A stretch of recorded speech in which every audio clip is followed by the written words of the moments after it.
Hi, this is Mike. Thanks for taking the time to tune in to this week's show. Before we get to this week's show, though, I want to share with you three different things.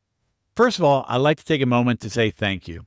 Thank you for taking the time to watch and listen to this show. Whether you're new or you've been with us from the beginning, I really appreciate you taking the time to not just tune in, but then to apply the stuff and hopefully enhance your financial future. That's ultimately my goal. My goal here is just to provide some free content to help you navigate financial decisions, intentionally build wealth, enhance your financial future so that you can ultimately retire with confidence. So again, thank you for taking the time to invest in your financial future. I greatly appreciate it. Second of all, I'd like to announce that essentially August 1st marks our 1-year anniversary of doing this show. So we started August 2nd or August 1st of last year. And by God's grace, we've done a show from then till now. And I like to make the end of July show a little bit different. What I like to do essentially is a question and answer show. Essentially an opportunity to ask me anything. So whether it's things about money, things about finance, things about planning or business, or personal stuff, things you'd like to know about me and Mrs. Beautiful, we'd love to take the opportunity to help address your specific questions. If you'd like to have your question considered, you can send an email to mike@truewealth.show. mike@truewealth.show to have your question considered, and hopefully I'll get an opportunity to answer it specifically for you. Thirdly, I'd like to convey that this year, by God's grace, marks Erica and I's 25th wedding anniversary. Mrs. Beautiful and I got married in 1999 in Hawaii, and we've been through a lot of things together, raising a family, seeing those kids kind of go off to college and launch and do their things. And so we're going to do a couple things this year to celebrate. And one of those things is to take an extended vacation in the month of July. Essentially, we're taking the vast majority of the time off to really just invest in our marriage, kind of double down, reconnect. I mean, we're pretty connected, but just in general, kind of enhance that a little bit more. So there won't be any new True Wealth shows in the month. There are, however, a lot of new people that are here. And so what I'm going to do throughout the month is essentially play replays. And those replays are going to be focused on money mindset. I cannot stress enough how much the way you think about money is applied to the way you handle money. Right? So Neapolitan Hill wrote a book about this in the 1920s or 30s, Think and Grow Rich. Earl Nightingale, if you ever heard of him, essentially gave the greatest secret talk, which is the idea that men become what they think about.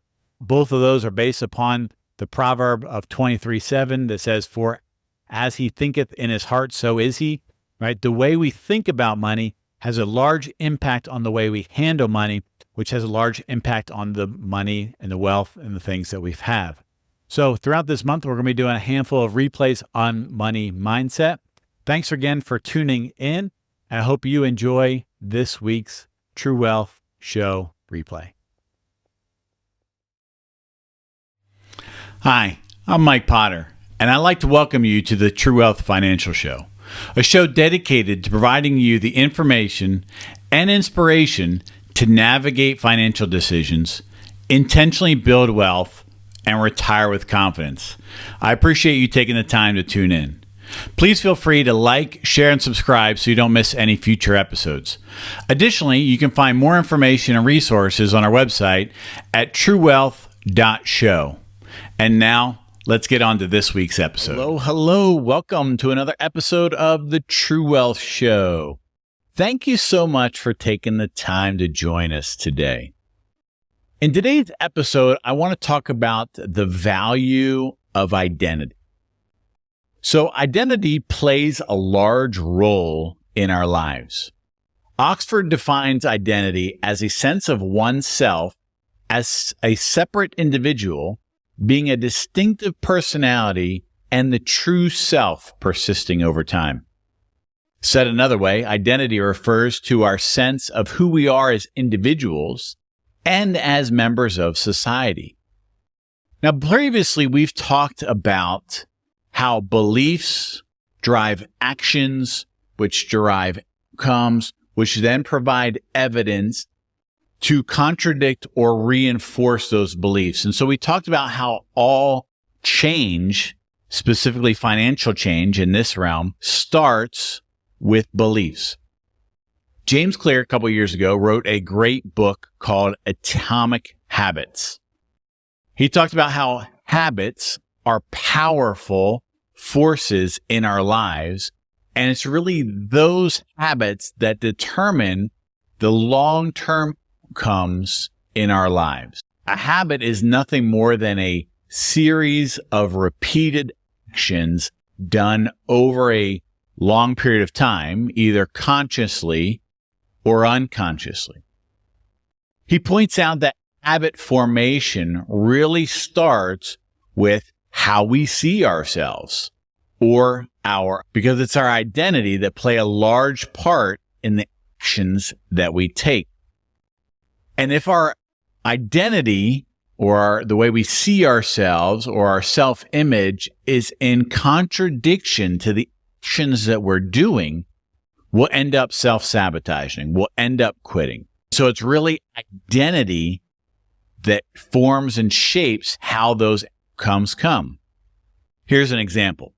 Let's say there's a person who wants to get in shape. They want to start working out. So they go to a gym. They try to start eating healthy. They're informing themselves. They're doing all the things that they're supposed to do in terms of actions. But when they go to the gym and when they surround themselves with other people who are active and fit and healthy, they see those people and then they look at themselves and they say, yeah, I'm not really one of those. I don't really belong here. I'm not a healthy, fit, active person. That's what they think in their mind. That's how they see themselves. Additionally, they don't see the results because long-term change takes a long time. Their actions are not congruent with their identity, and so they quit. Whereas another person, same scenario, wants to get in shape, wants to eat healthy, wants to exercise, goes to the gym, and they see all the active, fit people there, and they say, I am a person that is healthy. I'm just not as healthy as they are, but I'm aspiring to be that. Those people see themselves different. Therefore, their actions are in congruence with their identity, and they continue on. It's really our identity that helps shape and form the actions that we're doing. And if you remember, our beliefs, right? So the way we see ourselves, our self-image, what we believe, the man or woman in the mirror, then that belief drives actions. The actions drive the outcomes, which provide the evidence, which then reinforce the beliefs, and the cycle continues. So as it pertains to our identity, the way we see ourselves, that also plays a role in our money, which is why we're talking about it. Here's an example. Let me ask you this question. Do you deserve to be wealthy? Do you deserve to be wealthy? Now, you can replace be wealthy with any kind of worthy financial goal. Do I deserve to retire? Do I deserve to buy a new house? Do I deserve to go on a family vacation? Do I deserve to be a stay-at-home mom? Right? Whatever it is. But we're going to just use the example of being wealthy that fits the broader context of what we're trying to illustrate here. So let me ask you again. Do you deserve to be wealthy? A couple of years ago, I was going through some business training, and the facilitator of that was having us work on some strategic planning. So what we're trying to achieve in our lives, what we're trying to achieve in our personal life, how our business supports that, and so on and so forth. And there's all these questions and answers and things. One of those questions was, he had us write out why we deserve to be successful in business. And I'll be honest with you, I struggled with it. At the time, I struggled with it so much I didn't even really answer it. And I still struggle with it a little bit, if I'm being honest. Really, especially on the word deserve. I couldn't answer why I deserve to be successful in business. I could answer what I'm doing to be successful. I could answer what I was doing to go about being successful. I could answer what I thought success was. But I really struggled with the word deserve. So having gone through this a couple iterations, a couple years, I continue to struggle with it. And something the last time we did it helped me in that he reframed it slightly and basically said, hey, why should someone do business with you rather than doing some business with somebody else? And that was a question that I could answer. So I wrote down things like, I help people change their money, which change their lives, which changes their families, potentially for generations. I wrote down that I enable people to live the life that they truly want to live and be the people that they really want to be. I wrote down things like, I help people from harming themselves financially. That's the reality. Most people work themselves into bad financial situations. I wrote down that I'm there for them when bad things occur, because we live in a fallen world and tragedies still happen. So I'm there for them when bad things happen, because they do at times. And I wrote down, frankly, I just care. Sometimes I care more about my clients' financial well-being than maybe they do. But I could answer that. I kept coming back to the word deserve, right? From my Christian faith, I just don't feel like I deserve very much. So I looked up the definition of deserve. It means to be worthy of, to merit, to be fit for, to be suitable of some reward. Going back to the do you deserve to be wealthy? If I work hard for my clients and I support them and I lead them and I guide them in all the facets of money, of goals and life planning and savings and debt and taxes and investing, insurance and estate planning, and I add value to their lives, and I help them gain wealth and achieve their goals for their life and for their family, why do I not merit to be successful? The way I become successful in business is by helping them. And the more I help them, the better it is for me. It's a win-win. The better they do, the better I do. Right? Steve Jobs in business made a lot of people's lives better, and he was rewarded financially for it. Truett Cathy made and served a ton of delicious chicken sandwiches, and he was rewarded financially because of it. Now, here's the thing.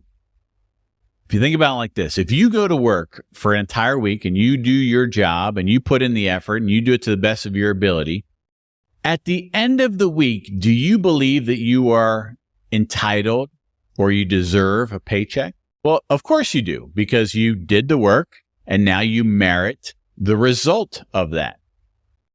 Well, it's the same thing for being wealthy. The reality is there's only 3 ways that you can gain wealth. One is to steal it, to take it from others. 2 is to inherit it or be given it. Number 3 is to gain it through labor or work. Now, I don't recommend you go stealing it. You really don't have any control whether you inherit it or it's given to you. But if you gain wealth because you continually worked hard, you earned money, you delayed pleasure, you saved and consistently invested, you made good decisions, you stewarded it well, and you focused on the long-term gains, why would you not be worthy of it? Why would you not merit it? Because that's how people become wealthy. They work, save, invest, and they repeat that on and on and on. But see, here's the thing. If you don't believe that you deserve wealth, somewhere in that cycle of doing all those things, you'll self-sabotage. You'll quit, and wealth will elude you. And just like the person who's trying to institute those healthy habits of going to the gym and exercising and eating healthy, if they don't identify as that type of person in their minds, they're going to quit and they're going to self-sabotage, and the results will never come to fruition. The same is true with your wealth building habits. If you do not view yourself as a person who's worthy of wealth, it becomes a self-fulfilling prophecy. And therefore, it won't come to fruition. Now, again, you can replace this deserving of wealth with any other kind of worthy goal of having this car, retiring, living this lifestyle, going on this vacation, having this job, being this stay-at-home mom, whatever it is. Do you deserve it? And I would say if you morally and ethically achieved it, then yes, you are worthy of it.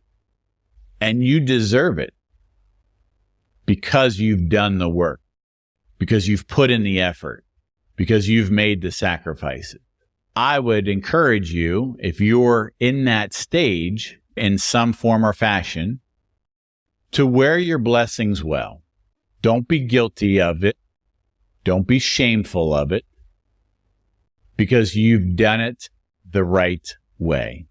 So as we wrap up today's episode, I want to give you a micro action that you can take a little bit of time that will help advance you on your financial journey.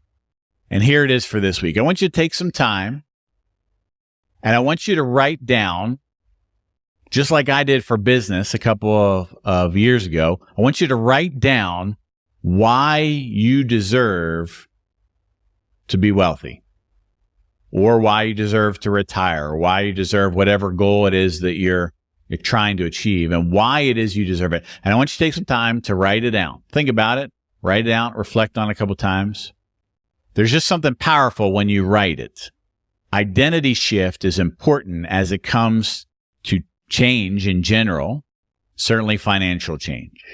We're all trying to get better at it. We're all trying to progress, but your identity has to be in congruence with what you're trying to achieve.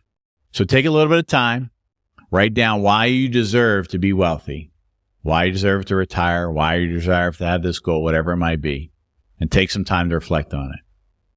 I hope this is helpful for you. Hope this encourages you on your financial journey. If I could be of any help, please feel free to reach out. You can send me any questions you might have at mike@truewealth.show. I'll try to answer them to the best of my ability. And until next time, hope you have a great day. Thanks again for taking the time to watch or listen this week's episode of the True Wealth Financial Show. I encourage you to like, share, subscribe so you don't miss any future episodes.